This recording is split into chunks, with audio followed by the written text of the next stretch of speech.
On today's show, Tim Stutzle's clutch gene and the Ottawa Senators light up the Boston Bruins. And we have a game preview for tomorrow's game up against the LA Kings. This is Brady Tkachuk, and you're listening to the Locked On Senators podcast. Your Locked On Senators, your daily podcast on the Ottawa Senators. Part of the Locked On Podcast Network, your team every day. Welcome. You are locked on to the Ottawa Senators. I'm Ross Levitan alongside Brandon Piller, and today is Friday, November 14th. Pillsy, the Ottawa Senators have at least a point in 7 straight games. Yep, and they are streak snappers as they snap Boston Bruins 7 straight win streak. They started off beating the Bruins 7-2. Bruins went 7 straight games, including a win up against Ottawa, and the Sens said, hey, that's enough. We got to cut that off right here. A nice 5-3 regulation win. Woo! And what a night to be a Senators fan. You look across the province. So the Leafs blew a third period lead, lost in overtime to the LA Kings, a team we'll get to later on, and the Montreal Canadiens. It's crazy. My mentions, the percentage of Habs fans that find their way into them, it decreases drastically after a 7-0 loss. It's interesting. Yeah, I mean, getting smacked around 7-0. I think I saw a tweet that said that's the worst loss in the Bell Center since 1996. Yeah, what a shame. Yeah, just a darn shame. Tough game for Lane Hudson. Meanwhile, one of the best days in a while for the Ottawa Senators, getting the bit of business done with Shane Pinto. We discussed that at length in yesterday's show. And then he goes out and scores a goal to give Sens some insurance in the third period. Not only Shane Pinto, but Pilsy, the story of the night is the Ottawa Senators. And loved Zach commenting that in the postcast last night because it rings so true. Ottawa, and we'll get to the numbers, but they are paying their centers among the league leading amount starting next season when Pinto's extension kicks in. But those guys are producing. All 3 of them are on pace for over 30 goals. In Tim Stutzle's case, over 40 goals, and all of them are tracking to get over 60 points. The Senators are built down the middle, and last night it was 2 tucks for Stützle and 1 each for Cozens and Pinto. Unreal performances all around, and the guy who mentored them all, Claude Giroux, opens the scoring with a power play goal. A power play goal. Yeah, who knew all we needed to do was play the Bruins again to get a power play goal. Now, they did play them in the middle of this bookend wins against the Bruins, but they didn't score one there. Well, they almost did. Yeah, the Giroux one as it almost ended. So, yeah, that's the irony is there. And, Ross, you mentioned how much money the Ottawa Senators spent on their centers or are spending. It's one of those you get what you pay for type things, right? They're not overpaying any of these guys, in my opinion, and these guys are performing and producing where they should be. And yeah, for Tim Stutzle to put this game away was just so impressive. I love seeing Timmy shoot the puck like that. Like last year's Timmy would have passed that puck on the fourth goal. Sure. 100. Last year's Timmy would have passed that puck on the empty netter. Let's be honest. Like he would have looked for Giroux trailing and be like, drop pass. So it's great that we're seeing Timmy shoot the puck, and that's what's led to his success. And I think Tim Stutzle, correct me if you think differently, has been the main reason why the Ottawa Senators have been not just surviving without Brady, but successful. For sure. Well, it's the duo of him and Drake Batherson just offensively carrying this team. They're getting contributions throughout the lineup. Don't get me wrong. Giroux, Amadio, most notably with Pinto. They've really produced offense themselves. Can we talk about that Amadio pass to Pinto? That in the replay when they slowed it down is so good because he has the heads up play to see Pinto there and to sauce it perfectly for that tip. Man, I'm loving Michael Amadio's game recently. His game is finding new levels, and you know that away from the puck, he's fantastic. But the way that he's been producing offense now, that's 9 points in his last 11 games, Pilsy. And the Sens are 7-3-1 in those games. Like he's a huge factor in all this. So too is the goaltending. That's back-to-back wins for Levi Merilainen after getting spanked in his first game of the season. So you love to see that.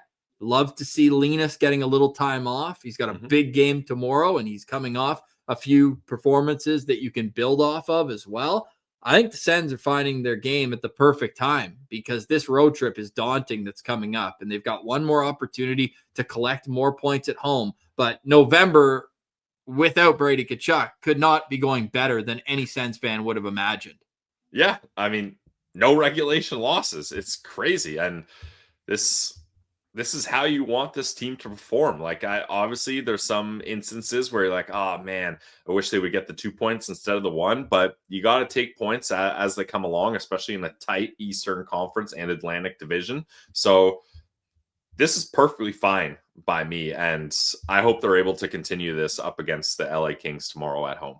Trivia time. Pilsy, hit me. How many teams in the National Hockey League have 0 regulation losses in November? We're now at the 14th of the month. I want to say the Colorado Avalanche. The only other team is the Colorado no. Avalanche. Woo, let's go. Nailed it. You nailed that. And the Senators, they're finding ways to produce points. Now, they are tied for 6th in total points. They've obviously gotten a lot of those loser points, 3 to be exact, over this stretch, which is the most in the month of November. But they're finding a nice little balance here. Obviously, we'd like the power play to be good every night, but they're working towards that. And not only without Brady, but now without Thomas Chabot, we're learning more about the status of Nick Jensen, who did skate this morning after leaving last night's game in the second period. So that would be real nice if he could play. I know that we've been hard on him this year, but I mean, it's not even we've been hard on him. This guy just needs a break. I mean, they now's not the time though. Now's not the time. Not with Chabot out. You got to have some sort of veteran stability in the lineup. You could bring up one guy to play bottom pair minutes for a game. Like, I think that give Jensen Saturday off, then he's got what? 6 days off? No, 5 days off? Yeah, well, 5.5 if you only count that he played the first half on Thursday. Yeah, call up Lassie or someone to play one game tomorrow and then give Jensen that full time off to recover. Well, we did hear from Bruce Garriock that said the Sens are going to wait till later this afternoon to decide if they need a call up. So we're going to find out sooner rather than later, and keep an eye on the AHL's transaction page for what's to come. The Belleville Sens are in Utica right now, getting ready for a game tonight. So we'll see what the lineup looks like for that game if there hasn't already been a recall before that. But great game last night, 5-3 for the Senators, beating the Boston Bruins. Like, just an incredible, resilient performance. And Travis Green in the dressing room after the video the Sens released said it was his favorite win of the year because the Bruins tried to push them out of this game. And the Senators said, maybe we'll let you tie it. Mark Kastlik sends abroad, getting the game-tying goal in the third period. But they battled, they stuck with it, and they found their chance. They pounced on it. They had their good finishing ability and then put it away. And Timmy wasn't going to be denied. He hit the post with the empty net a little bit earlier, and you're like, oh, no. It wouldn't be as bad as the Patrick Stefan play. No. But it would have been real heartbreaking if that went the other way after you hit the post with the empty net. So Timmy says, you know what? I'm just going to do it myself this time. And he does it. 3 points for Timmy. Unreal. Well, not just himself, though, Ross. It was a nice play by Claude Giroux just to chip that puck up to him to give him that opportunity. And let's stick on Claude Giroux here. Finishing off that beautiful passing play on the power play was incredible. But you know what a leader does, Ross? When he sees his team is getting pushed around, bullied physically, he says, I'm not going to stand for that. I'm going to take this into my own hands. Oh my God. Was that the biggest hit Claude Giroux has ever laid in his entire career? He absolutely steamrolled that guy.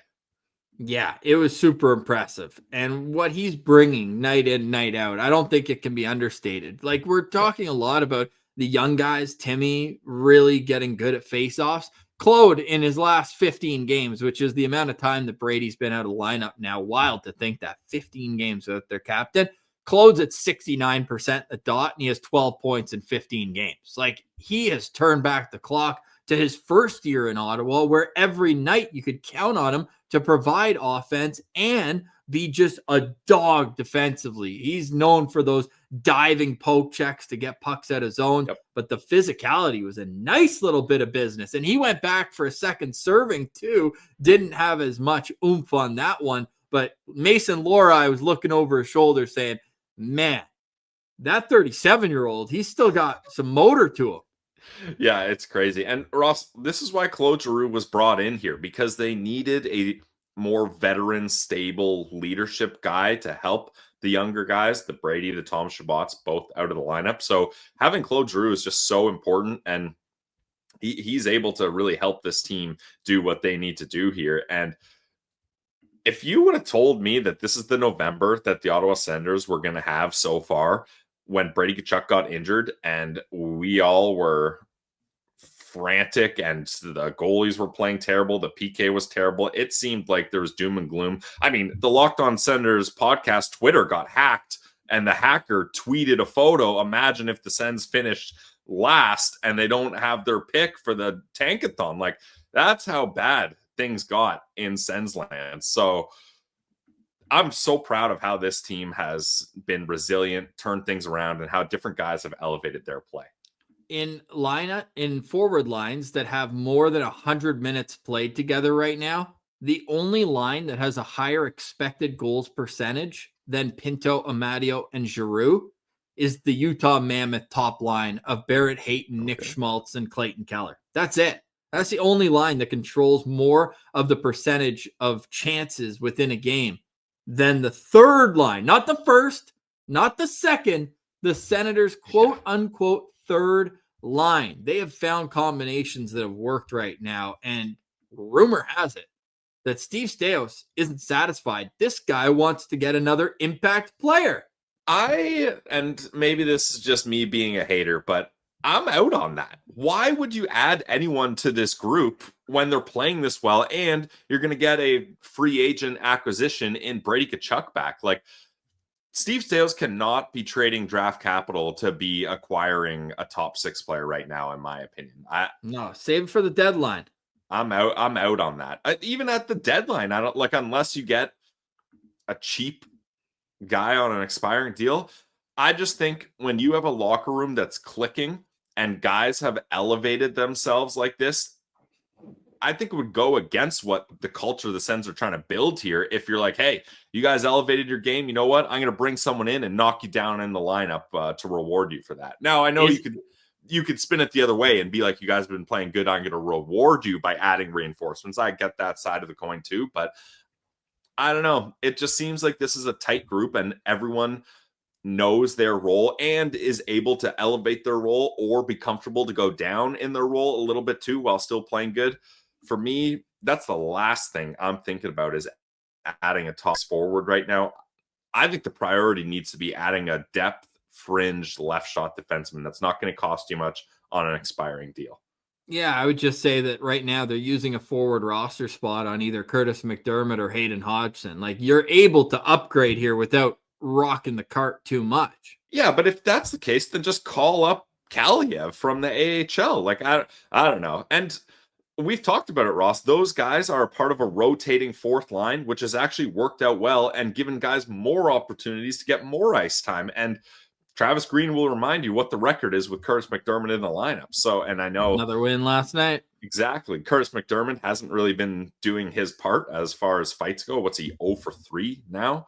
Hasn't looked great, which is very disappointing. But I don't know. If it ain't broke, don't fix it. And if I'm the coaching staff and the general managers, I'm getting together and being like, I don't think we should change a thing as far as roster-wise.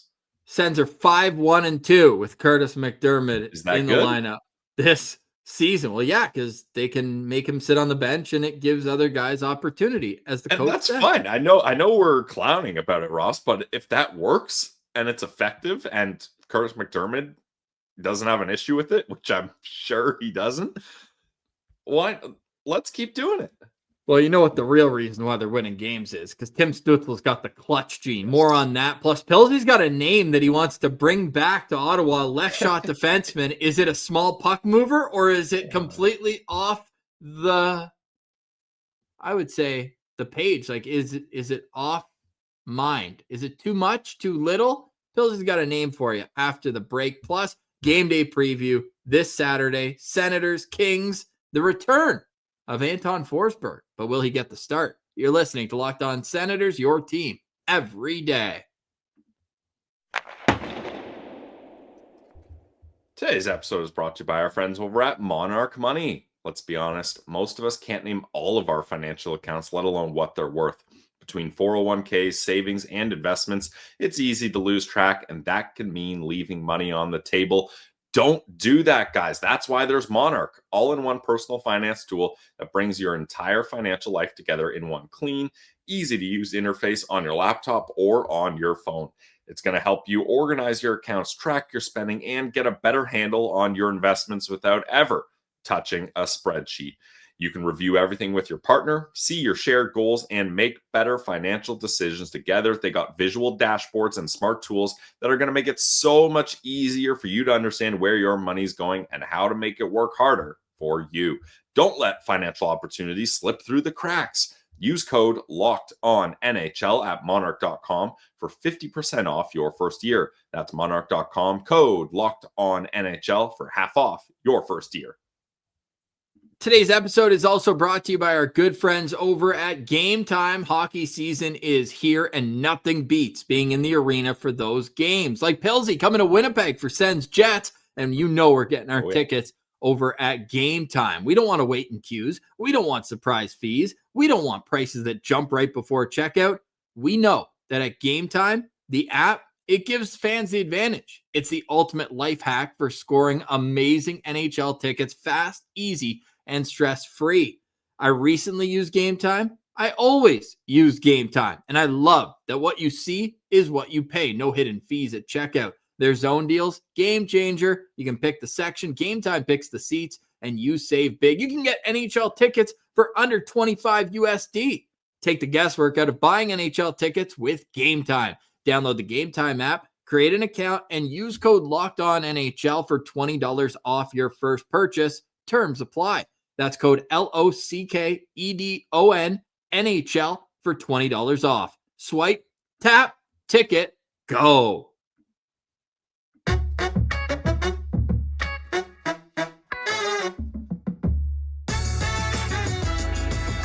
All right, Pillsy, the Senators coming off a 5-3 win over the Boston Bruins, improving their record in November to 3-0-2. Very nice. Very, very nice. 3-0-3, rather. 3-0-3 in 6 games. And if you go back to Brady Tkachuk leaving the lineup, the Senators have an 8-3-4 record with a +6 goal differential. They still got to work out the PK. The power play has been dry up until a 1-for-2 performance last night. You could even, if you wanted to be a funny guy about it, could say that the Sens power play is 0 for their last 19 against the not Boston Bruins, and they're 5 for their last 7 against the Bruins.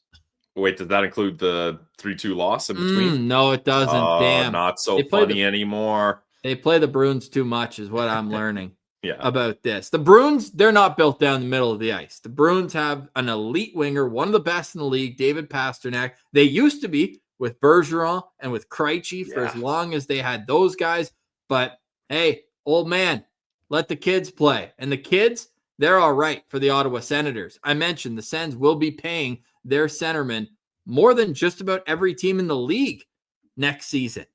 The only teams that will be paying their players down the middle of the ice 1, 2, 3 more than the Senators are the Edmonton Oilers, who you may have heard of Connor McDavid. You may have heard of Leon Draisaitl, as well as Ryan Nugent-Hopkins. Beyond that, it's the Vegas Golden Knights. They just re-upped Eichel for a bit of a raise there, over $13 million. They got Tomas Hertl and William Karlsson, really good center depth. And the Florida Panthers, who have Alex Barkov, Sam Bennett, and Anton Lundell. Those are the only 3 teams that right now will be paying their centermen next year more money than Ottawa. Were you surprised by that? Obviously, there's some guys in the top 3. Jack Drury with Colorado might push them up here because they've got McKinnon and Brock Nelson making a ton of money. But this just shows to me how set Ottawa is down the middle, because that's their number, 22.95, for the next 4 seasons beyond this one. Yeah, it's so crucial to have strength up the middle of the ice, and the Ottawa Senators have done that, especially with that Shane Pinto extension. And then Lars Eller fits in nicely as a fourth guy as well. I know this is top three centers, Ross, but it's nice to have a good fourth line center as well. I was surprised that they were this high. I knew they'd be near the top, but I mean, really, they're right there with the Panthers. We got a $50,000 difference with the Florida Panthers. So it's they're spending the money. But like I said before, you get what you pay for, and the Sens are reaping the benefits of having these guys locked up. You know, it's an interesting way to look at it. Obviously, they signed at different times, but Josh Norris's contract and Shane Pinto and Dylan Cozens all expire the same year. So Ottawa saved $800,000 by trading Norris for Cozens, or you could look at it as Shane Pinto making $450,000 less than Josh Norris. We hope that guy gets healthy. He's obviously a hell of a player when he's in the lineup, but Dylan Cozens showing at 5-on-5 last night that he can produce as well. Must have been good for the confidence to see that one go in. And it was noted on Twitter, Pillsy, Dylan Cozens would lead the Buffalo Sabres in goals this year. Yeah, but Ross, you obviously aren't a Sabres fan because goals suck. It's more important to have a good heat graph. Yes, the heat graphs and the been charts working really well and in Buffalo. The lines and the micro analytics. So that's actually, I don't know if you know puck, Ross. Goals. Goals are for losers. Yeah, goals are for losers, Ross. How do you win hockey games? Micro analytics. No. You score more goals than the other team. Allegedly. No, oh man, sit down, Unk. Jeez. But wait, just while you're on Dylan Cozens, shout out Fabian Zetterlund. Still, this guy needs to score more goals. Maybe the micro analytics and the heat graphs are good. The Sabres fans would love how Fabian Zetterlund's been, but that was a great play by him down low along the boards to battle that puck, kick it to himself, quick heads up. There's Dylan Cozens right in the slot and get it to him. I thought Fabian Zetterlund had a nice game, and it's nice to see. Sure, it's just an assist, but it's nice to see him get a point for once. So he's got 4 this year. Let's keep those numbers going. He's got more than Brady now. So there's that. Thank God. Yeah. All guys contributed in different ways. David Braun made a great play on the boards to avoid a breakout pass that ultimately led to Stützle stealing the puck in the middle of the ice and the game-winning goal. Great pass from Drake Batherson there. But Tim Stützle's got the clutch gene, man. This guy, he's on fire. Everybody knew that he had to step up in the absence of Brady Tkachuk. He was the guy, the number one highest paid player, the superstar on this team. And he's got 10 goals and 18 points in the 15 games without Brady Tkachuk. And he's snapping back almost 60% of his faceoffs. Like, we already called him a superstar, so I don't know what the next thing is, but he is evolving right before our eyes into a mature leader on this team. Yeah, Ross, your stats for the last 15 games for the season, he is at 61.5. So he's doing better than that. But yeah, I've been so impressed with Tim Stützle that all off season, we're calling for him to shoot the puck, use that shot that he has, and he's doing it. He leads the Sens in shots with 50. That coincides with leading the Sens in goals with 10. I was surprised only 2 of his goals are game winners. His 1 OT goal and then obviously the one last night. That kind of surprised me a little bit. But yeah, I've been loving how Timmy has played. And when Brady comes back, are we going to see a line of Brady, Timmy, and Batherson? Like, that's going to be sick. Yeah, I asked Jack about that. I was like, I don't mean to get ahead of myself, and Jack said no. Jack said, hey, it's working fine with Perron up there. He's doing a lot of the dirty work. I was like, buddy, fair. Brady does dirty work too, but it's a great problem to have. I would lean yes, though, to answer your question. That would be my call. But I don't mind Jack's thinking because I kind of like not giving Timmy Brady, because if Brady's back, Timmy's going to be more inclined to pass more to him, which I don't have an issue with. But is this a hot take, Ross? I think Timmy's got a better shot than Brady. Yeah, for sure. Brady scores a lot of his goals in tight. No, Timmy's got a rocket. I want Timmy shooting that puck.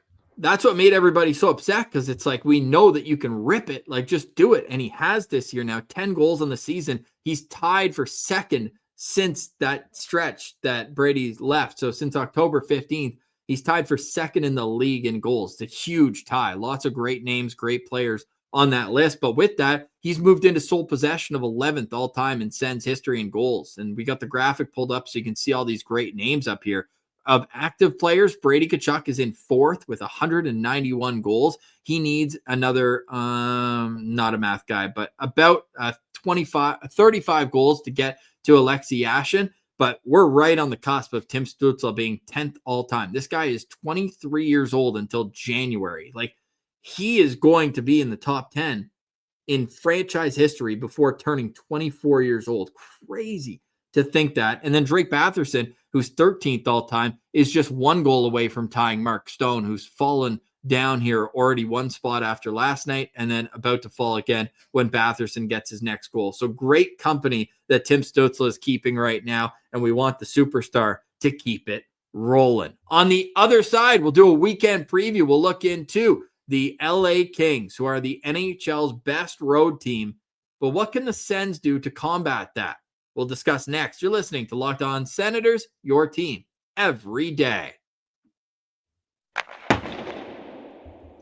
Today's episode is brought to you by our friends over at Drip Drop. When I'm hydrated, everything just works better. My focus, energy, mood, even my skin. That's why I've been using Drip Drop. It's doctor-developed hydration that keeps me running at full power no matter what my day looks like. Drip Drop isn't your average sports drink, guys. It delivers 3 times the electrolytes and half the sugar of leading brands using science-backed formula trusted by medical professionals, firefighters, and over 90% of top college and pro teams. I like using Drip Drop as a part of my daily routine. Mix those convenient packets in the morning before the gym or during that midday slump. And the taste is amazing. It's got to taste good for you to use it. My go-to flavor is 0 sugar strawberry lemonade. And hydration is non-negotiable for me. Drip Drop helps me feel sharper, calmer, and honestly, just better overall. Right now, Drip Drop is offering Locked On Senators podcast listeners 20% off your first order. Go to dripdrop.com and use promo code LOCKEDONNHL. That's dripdrop.com, promo code LOCKEDONNHL for 20% off. Stock up now and keep your body and mind performing at their best with Drip Drop.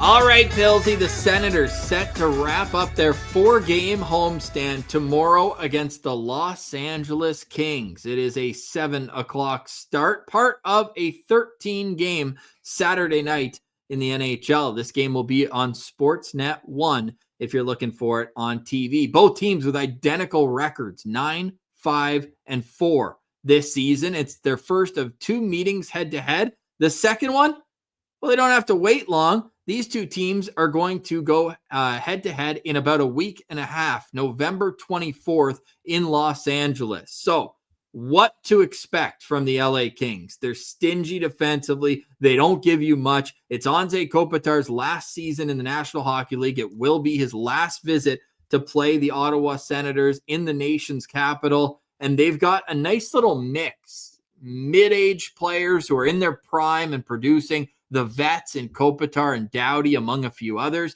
And then they've got a bit of a youth movement, including Ottawa native Brant Clark on the back end. Yeah, definitely this team has found a way to stay competitive by getting that mix of ages, like you mentioned. And they've got some real game changers on offense, too, which we'll get to. They also have great goaltending from Darcy Kemper. He's been awesome. Really, last season as well. He finished 3rd for Vezina voting. Yep. The only problem is he forgot how to stop the puck in Ottawa. You might remember that very exciting. Some call it the best game of the year last season, where Ottawa won 8-7 in overtime. Zach McEwen with 2 goals in that game. Josh Norris with 2 goals in that game. The Senators had 3 or 4 goals on the power play. It was a matinee on Thanksgiving, and it was outrageous. So the 2 teams then met in LA. I believe, yes, LA got the win in that one later on in the season. But you can't talk Kings versus Senators without looking at the 2020 draft. We mentioned it on the postcast last night, how Marco Sturm was a part of the LA Kings then, the German connection. They pass on Stützle. Quentin Byfield, though, go ahead. Isn't the Kings owner? Doesn't he own German soccer team, and he's German as well? Correct, yes. Yeah. But they decided with Quinton Byfield, they wanted the heir apparent to Anze Kopitar. He's big, he's strong down the middle, and he's starting to play really good hockey. In the last 2 games, he got a goal and an assist in each game. So he's starting to figure it out. The goals are just starting to come. He's got 2 goals the last 2 games. He's got 4 in 18 on the season, but he does have 16 points in those 18 games. So he is producing, and he gives them that extra layer down the middle, because Phillip Danault at this point in his career is just a great defensively reliable player, but I don't think you're looking at him at being that same player that he once was that could give you 20 goals on top of it. But the emergence, he's sitting at 0 goals, by the way, Danault through 18 games, got just 4 assists through this amount of time. So they needed Byfield to be that guy, and he has. He's taken the reins. He leads all centermen by a ton. Kopitar has got 9 points this year, whereas Byfield's really stepped up. But they're dangerous offensively. Like, I remember I was at that game Thanksgiving last year, and the combination on the wing of Kevin Fiala and Adrian Kempe, those are 2 of the better shooters off the wing in the NHL. So the Sens have to be aware that even if they're in a good defensive structure, the Kings have this quick strike ability as an offense, and you have to be aware of that. Yeah, and as we'll see when we pull the lines up, they've split those guys up as well. Yeah. It's not like they've stacked that top line. So there's 2 lines where you've got an absolute game breaker in Kempe or Fiala on opposite sides there. And when they get going on the power play too, that can be dangerous, even though they've kind of, I think they're pioneers, you could even say, in a way. Like, they rock a 5-forward power play unit on their top, and Kempe and Fiala are their 2 quote-unquote defensemen. They got Corey Perry net front with Kopitar and Byfield. That's their top power play unit. So that's an interesting setup there, because they do have offensive guys. They actually have 2 defensemen on their second power play unit in Brant Clark and Drew Doughty. So curious to see how that works. The 5 forwards, the Senators have not seen that at all this season.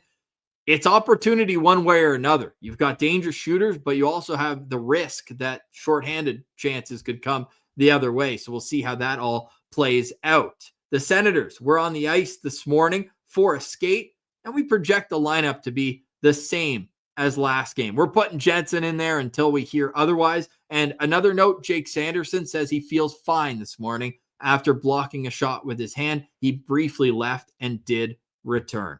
Up front, Tim Stützle centering David Perron and Drake Batherson, Dylan Cozens with Ridley Gregg and Fabian Zetterlund. I don't even think this deserves to be called a third line, but the next line is Shane Pinto with Michael Amadio and Claude Giroux on his wings, and then Lars Eller between Nick Cozens and Curtis McDermott. On defense, Jake Sanderson with Artem Zub, Tyler Klevin with Jordan Spence, Nicholas Matenpalo with Nick Jensen, and we haven't changed it yet, but you got to think that Linus Ullmark will start in goal. Yeah, I assume Ullmark will start. My locked-on player is going to be one of, if not the hottest Ottawa Senators right now. No, not Tim Stutzle. Number 22, Michael Amadio, a 6-game point streak. And in his last 9 games, Ross, he has points in 8 of them. The only game in the last 9 that he doesn't have a point was that game against the Calgary Flames. Yes. Yeah. So Michael Amadio continues to keep it rolling here. So I'm going to be locked on to him and maybe drop a couple shekels on Amadio point as well. I like that. I'm going to go with the former King. Feels too easy to do, but Jordan Spence playing against the team that drafted him, the team that developed him, and the team that he played his first 180 career NHL games with. He's been red hot. He got another assist last night. Like, the offense is just ticking for him. 7 points now in 9 games. He's a +6, averaging just under 18 minutes a game. He's got 9 hits as well. Not overly physical, but he is producing and playing man-on-man, I think, really well in his own zone. And there's a need for him to step up here with the offensive defenseman Thomas Chabot out of the lineup. So I like Jordan Spence as a player to keep your eye on. It must be known that Curtis McDermott is also a former LA King. We'll see if he gets in the lineup for this game. Meanwhile, speaking of formers, the Senators are welcoming back Anton Forsberg for the first time. I'm sure he'll get a tribute video during the game, but will he play? That's to be confirmed. It's between him or Darcy Kemper. Up front for the LA Kings is Anze Kopitar between Yoel Armia and Adrian Kempe. The second line is Quentin Byfield with Kevin Fiala and Alex Laferriere. The third line, Philip Danault with Warren Foegele and Trevor Moore, and it gets backed up by Alex Turcotte with Jeff Malott and Corey Perry. The defense, Mikey Anderson with Drew Doughty, Joel Edmondson with Brant Clark, and Brian Dumoulin with Cody Ceci. And you were saying that might be the most expensive third pair in the National Hockey League. $8.5 million a season for Brian Dumoulin and Cody Ceci. Some questionable moves by new GM of the Kings, Ken Holland, to let go of Spence like that and bring those guys in instead. But hey, I don't mind it. It even extended to the summer before where Joel Edmondson was brought in. Like, it was clear their mandate was to get bigger and more physical on the back end. And pay whatever dollar amount it costs to do it. Yeah. The LA Kings are the NHL's best road team. Does that concern you? Yeah, I mean, it's got to. They're what, 8-1, and I've got here 8-1-2 on the road. Meanwhile, 1-4-2 at home. Yikes! Hey, keep that in mind for a couple weeks from now. Yes, yeah. Hopefully that works out in our favor. But my lookout player, Ross, this will be his final game in Ottawa. Number 11, Anze Kopitar, and the city he was drafted in. Yes, but not to. Beautiful. How poetic. And Kopitar's been good. He missed 4 games with an injury earlier on this season, but in his last 7 games, he's got 2 goals, 3 assists for 5 points. He still is the number 1 centerman on this team, still on the top power play unit, and still needs to be respected as a two-way player. Like, as far as top two-way centerman of this generation, I think, and let me know if there's one I'm missing, but you're looking at Kopitar, Bergeron, and Barkov.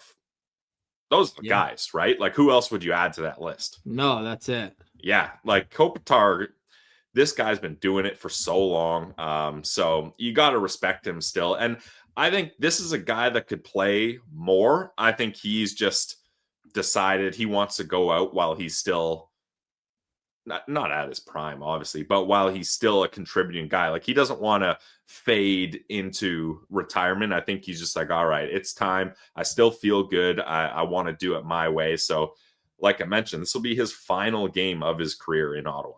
And in his career in the nation's capital, he has 14 points in 13 career games, 6 goals, 8 assists. He's got 28 points in 27 career games, home and away, against Ottawa. So he's always a guy you need to look out for. He's so savvy in the dot. So I'm going to be really curious to see how Ottawa does against him. It'll be a really good test for how good this Senators team is, because Danault is fantastic in the dot as well. And Byfield's a big, strong kid who's starting to find his way. So I'm going to be really curious. Byfield's 42% in the dot, but Kopitar's 54.5 and Danault's 53.5. So really going to be a good trench battle for the Senators to see how much possession they can get, because the Kings don't give you much on the road. You mentioned their record. Well, if you look into the numbers too, like they're allowing 2.5 goals a game against in these 11 road games, and they're scoring a ton, averaging 3.5 goals. So a full goal more per game. Their power play stats, penalty kill stats are pretty middle of the road, but they're just finding ways to win, just like they did in Toronto last night, tying it in the third period and then winning in overtime. Like, out of those 8 wins they have on the road, only 4 of them are in regulation.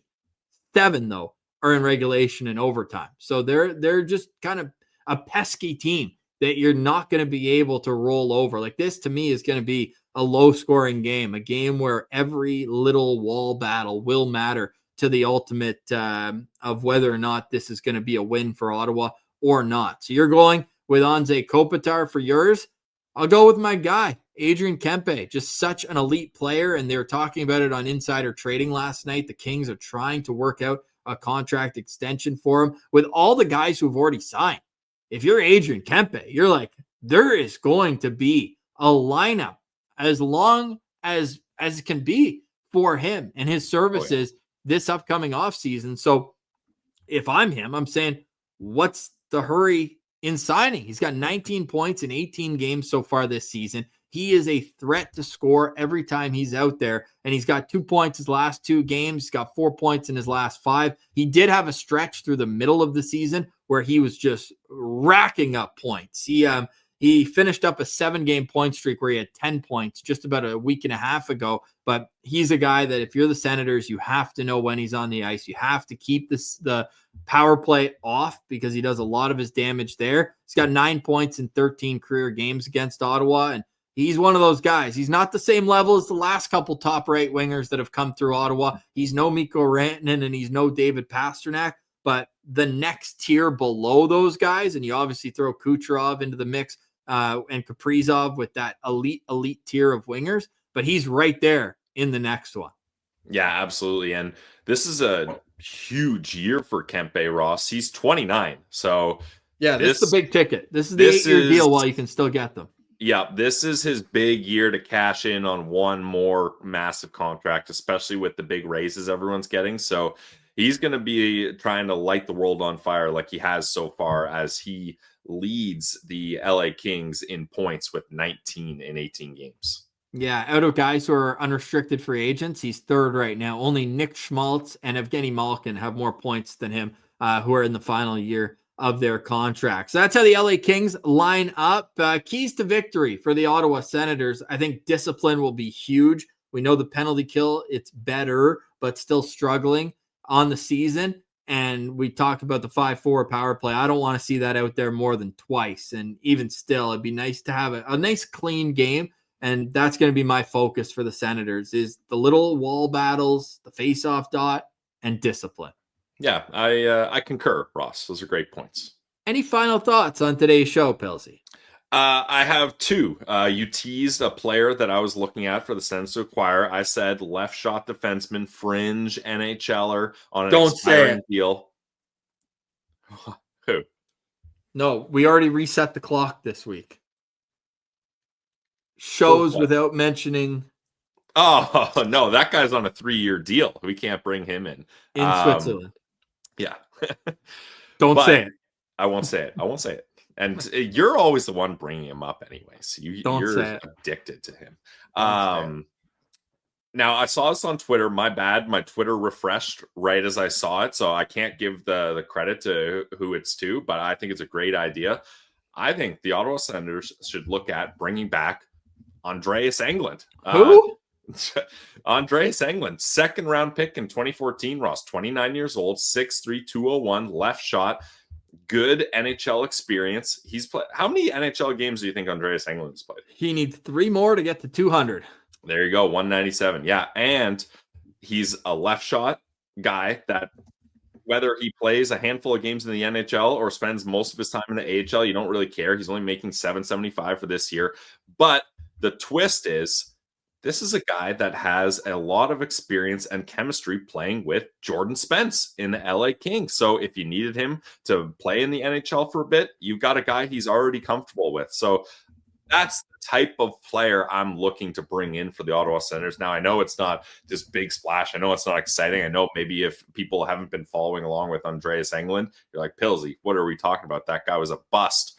We don't need him. And that's fine. But he has played a lot better since leaving Ottawa. And you cannot be giving up draft capital right now.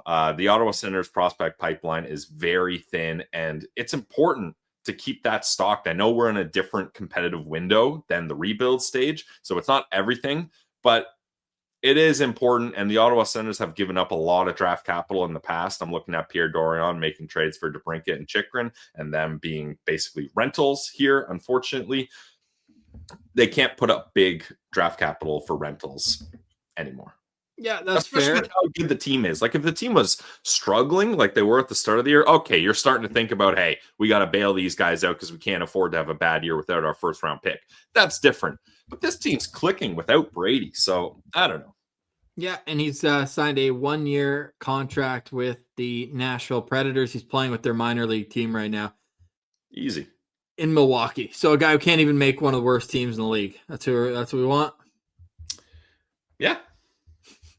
I just Twitter searched his name. Healthy. They don't need him. So you don't need a guy that's lights out and you're going to have to pay a big price for. Yeah, fair. No, they wouldn't have to pay a big price for it. But where kind of makes me curious is I just Twitter searched Andreas Englund, and the most recent comment was Just like when Jordan Spence used to carry Andreas Englund, at least Joel Edmondson's better than Englund.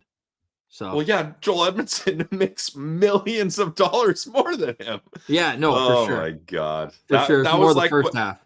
That was like when I tweeted out when the Habs fourth line at the start of the year was making like 21 million or whatever. And Habs fans were like, well, better than the Sens fourth line. I was like, yeah, we're talking about $18 million more of a difference. Of course it's better, or you would hope it's better.